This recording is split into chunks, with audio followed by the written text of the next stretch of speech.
I think this is a real concern. While it's just now more of a concern for steel, it's a concern for all industries, and I think we should be conscious of that. Because if you look at steel, China is exporting more than 100 million tons of steel at prices at which they are losing money. So it's not that Chinese steel industries are competitive and making money at these prices.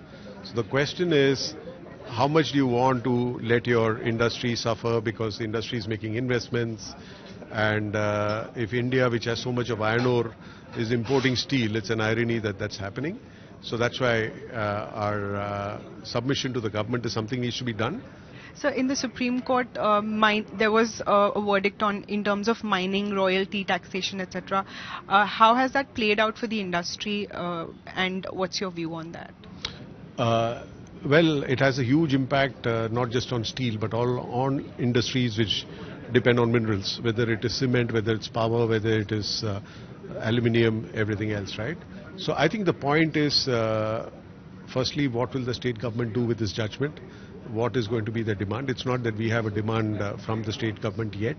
They are looking at all options, because the question is, how much do you want to tax upfront, and or do you want to allow the industry to invest and grow and collect the taxes that you generate that way, So I think this is a conversation we are having with the state government on the retrospective part. On the prospective part, we are having a conversation with the government at the center, because obviously the MMDR Act was made with a certain intention in mind, and something like this again negates some of the advantages of MMDR for the industry. So I think the central government is also looking at how to amend the Act if required, so that it addresses the issues that the industry is facing. Just finally, closing thoughts on demand outlook for the steel industry for second half of 2024. See, the demand is decent. The demand reflects the GDP growth rate. So if the GDP is growing at 6-7%, I expect the demand to be around that level. Second half hopefully will be better than the first half, because first half Q1 we struggled a bit because of the elections, and then monsoon quarter is always a weak quarter.